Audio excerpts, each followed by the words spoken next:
Gravando então nosso segundo momento de aula. Terminamos agravo de instrumento, agora nós vamos falar sobre agravo interno. Pessoal, o agravo interno é um recurso extremamente simples. Tá? Aqui nós temos, coloquei para vocês aqui vários modelos de agravo de instrumento.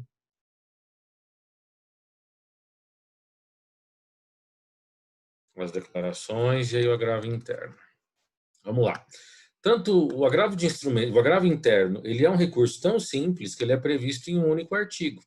Quando a gente fala de agravo interno, nós estamos nos referindo ao artigo 1021 do Código de Processo Civil. E a hipótese do agravo interno é uma hipótese única. Só cabe agravo interno em face da decisão monocrática do relator. Simples assim. Então, lembra que a gente comentou, mesmo em apelação e agora também em agravo de instrumento, e Professor, quando... Oi. tem gente pedindo para o senhor aceitar. Mas aqui não está aparecendo nos participantes. Porque aparece para mim quando a pessoa Ah, pede. então já aceitou, então. Eu tô É, atrasado. porque não está todo mundo aqui na sala. Então, pessoal, nós comentamos há pouco que existem algumas situações em que o relator pode, sozinho, monocraticamente, negar o recurso. Ou entender que ele não é admissível, que ele não preenche os requisitos formais, ou negar provimento mesmo, já julgar improcedente, né? Isso é possível que o relator faça. Da decisão monocrática do relator, cabe um recurso, e esse recurso é o agravo interno. Então, o agravo interno é o recurso cabível em face da decisão monocrática do relator. E ele serve para quê?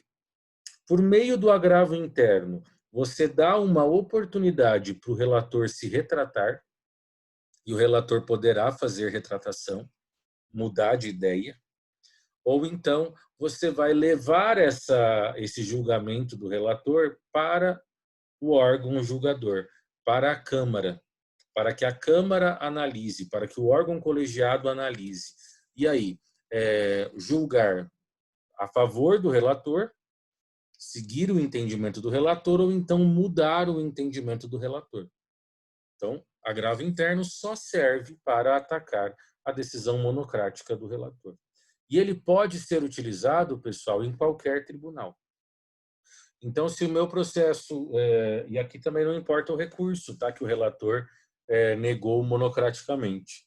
Então, o meu recurso foi negado pelo relator no Tribunal de Justiça. Cabe agravo interno para levar para o órgão colegiado.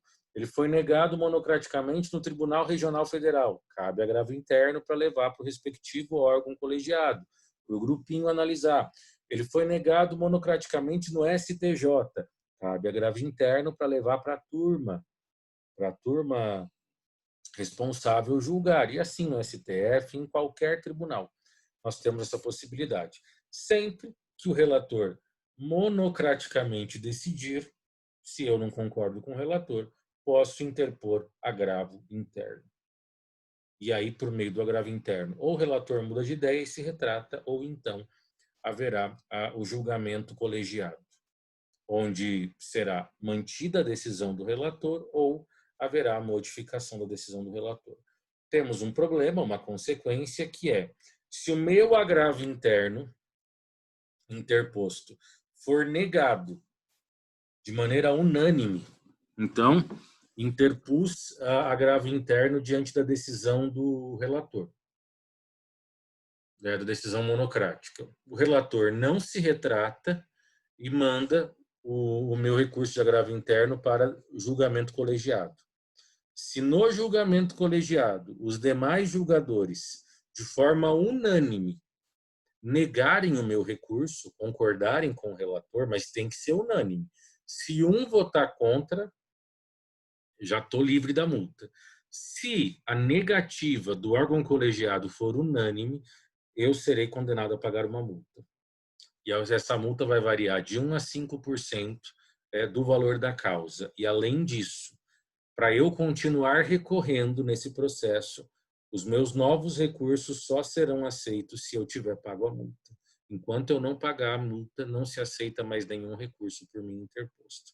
Isso só vai acontecer se o órgão colegiado negar de maneira unânime o meu agravo. Um voto só a meu favor já é suficiente para afastar a multa. Eu continuei perdendo, mas pelo menos eu não tenho que pagar a multa. Tá? Vamos dar uma olhadinha aqui no material que foi postado para vocês. Olha o que diz o caput do artigo 1021. Contra a decisão proferida pelo relator, cabe agravo interno para o respectivo órgão colegiado. Extremamente simples. Observadas quanto ao processamento as regras do regimento interno do tribunal. Pessoal, sempre que a gente advoga no tribunal, seja qual for o tribunal, seja Tribunal de Justiça, Tribunal Regional Federal, STF, STJ, eu preciso sempre consultar regimento interno. Todo tribunal possui o seu regimento interno, possui o seu conjunto de regras, de previsões, e essas regras precisam ser observadas, precisam ser cumpridas, precisam ser respeitadas. Então, o regimento interno, ele aparece de maneira complementar à previsão contida no Código. Então, nós não podemos ignorar o regimento interno dos tribunais. Então, nós temos aqui agravo interno, combate, decisão monocrática. Qual é o prazo? 15 dias. O que nos interessa é o prazo cível. Para a matéria penal, até a última vez que eu tinha verificado, eram 5 dias. Não sei se isso mudou ou não, enfim. O que nos interessa é a figura da regra cível, 15 dias para a interposição do agravo interno. Qual é o procedimento? Como ocorre a tramitação desse agravo interno?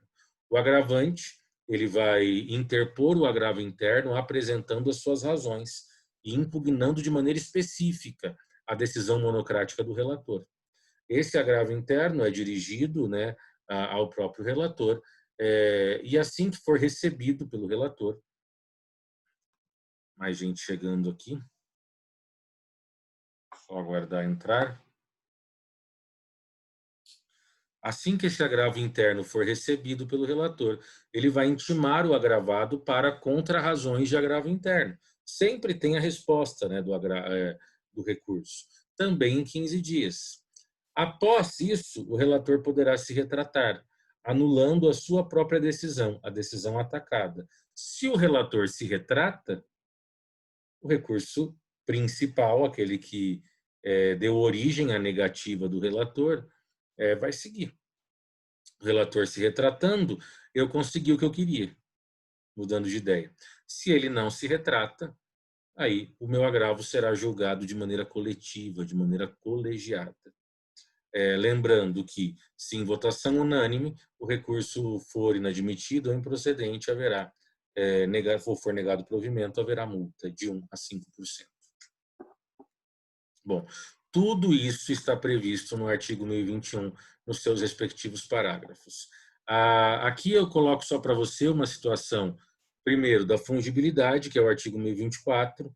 A gente falou sobre isso quando conversamos do princípio da fungibilidade. A parte, ela apresenta embargos de declaração, mas na verdade ela erra, deveria ser agravo interno. Aí o que diz o 1024, parágrafo 3º? O órgão julgador conhecerá os embargos de declaração como agravo interno, se entender que o recurso cabível era o agravo interno, desde que determine o ajuste, né? Intime-se o recorrente para ele fazer os ajustes na peça. Então, isso aqui é aproveitamento dos atos processuais, lembra da questão da nomenclatura. E aqui, o artigo 937 fala sobre sustentação oral. O que é isso? Em alguns recursos, em algumas modalidades recursais, admite-se sustentação oral. O que é sustentação oral? O julgamento de todos os recursos acontece em uma sessão de julgamento, que é uma sessão solene e pública, onde os julgadores se reúnem, o grupo de julgadores, e eles vão pegando recurso por recurso e conversando a respeito deles. Em alguns julgamentos, admite-se a sustentação oral, a chamada sustentação oral, onde o recorrente e o recorrido poderão expor as suas razões oralmente, antes da decisão do tribunal ser anunciada. Cada parte terá até 15 minutos para se pronunciar por meio da sustentação oral. Cabe sustentação oral em todos os recursos? Não. Só cabe sustentação oral na apelação, recurso ordinário, recurso especial, recurso extraordinário, embargos de divergência, rescisória, mandado de segurança e reclamação. Aqui também, agravo de instrumento interposto contra a decisão interlocutória que fala sobre tutela provisória e outras hipóteses previstas em lei ou em regimento interno. Muito cuidado. Eu já fiz algumas sustentações. É muito curiosa. Eu me lembro uma vez que eu estava no tribunal para fazer uma sustentação de uma apelação e tinha lá um advogado que tinha se inscrito, que a gente tem que se inscrever para fazer a sustentação. Isso tudo está no regimento interno. Para fazer sustentação de agravo que ele interpôs. Mas só é cabível sustentação oral em agravo de instrumento se for no caso de uma interlocutória que versa sobre tutela de urgência, tutela provisória de urgência ou evidência, que é o 1015-1. Em todas as demais hipóteses do 1015, cabe agravo, mas não cabe sustentação oral. E aí era uma situação dessa, em que o cara agravou, se inscreveu para fazer sustentação oral, mas não era uma tutela provisória. Claro que levou um fumo, né? O desembargador e dá dó, porque é uma vergonha pública e coletiva. Né? Todo mundo está lá, está ouvindo o cara ser fuzilado. É um cuidado que tem que se ter. Por que está aqui essa fala sobre sustentação oral? Porque existe uma hipótese de sustentação oral no agravo interno. E aqui entra o parágrafo 3º. Nos processos de competência originária do tribunal, nas hipóteses do inciso 6, que é rescisória, mandado de segurança e reclamação, cabe sustentação oral no agravo interno. Então, é possível sustentação oral no agravo interno somente em processos de competência originária do tribunal, sendo esses processos rescisória, ação rescisória, mandado de segurança ou reclamação. Daí é uma ação específica e tal. Fora dessas hipóteses, não cabe sustentação oral no agravo interno. Tá? Aqui, o outro material que nós temos, aqui todo o contexto do agravo interno, enunciados e tal. A estrutura que nós temos aqui do agravo interno, fluxograma. Então, agravo interno, eu tenho a decisão monocrática proferida. Protocolo do recurso contra a decisão do relator, contra a decisão monocrática. Onde eu vou dirigir esse meu recurso, vou interpor esse meu recurso. Faço o protocolo da minha petição faço a minha petição de interposição de agravo interno, atacando a decisão monocrática do relator. O relator recebe o recurso e intima o agravado para contrarrazoar em 15 dias, apresentar a resposta. Apresentada a resposta pelo agravado, o que pode acontecer? O relator pode se retratar. Se ele se retratar, o recurso é prejudicado, morre o agravo interno, porque eu cheguei no objetivo que eu gostaria. O relator se retrata, anula-se a decisão proferida. Pronto, resolveu o problema. Ou então, não houve retratação do relator. O relator entende que não é caso de retratação. Nessa hipótese, haverá inclusão do recurso para julgamento pelo órgão colegiado. Pautando-se dia e horário para o recurso ser analisado, eu posso ter provimento do recurso, ou seja, o órgão colegiado ir contra o relator, ou então eu posso ter o desprovimento do recurso. O órgão colegiado concordar com o relator e manter a decisão do relator. Havendo desprovimento, se for unânime, a gente tem multa de até 5% sobre o valor atualizado da causa. Entre 1% e 5%. Tem um limite mínimo ali, que é a questão do 1%. E aqui nós temos um modelo de agravo de instrumento. Mais uma vez, a gente tem a primeira parte da peça, né, dirigida ao relator, do agravo de instrumento, informando ele que nós estamos interpondo o agravo interno, em face da decisão monocrática que está em tal lugar no processo. Logo em seguida, depois de assinar, a gente tem as razões de recurso, e aí ela é dirigida à turma colegiada, né, o órgão colegiado. Então, é o órgão que esse relator pertence. Se é o relator da 6ª Câmara Cível, aí as razões 6ª Câmara Cível, porque é ela que vai apreciar as razões de recurso. E aqui eu vou colocar todos os meus fundamentos, objetivando a mudança desse entendimento, a mudança da decisão. Beleza? Então, com isso, a gente fecha a figura do agravo interno. Perguntas. Façam as perguntas.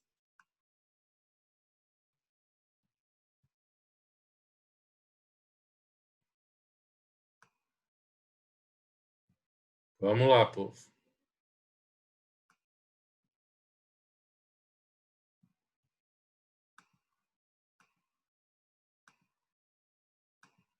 Moacir matou aula hoje?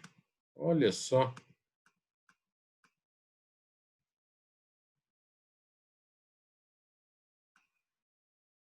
Pergunta, Wellington. Não, professor. Rony, alguma pergunta? Tranquilo, professor.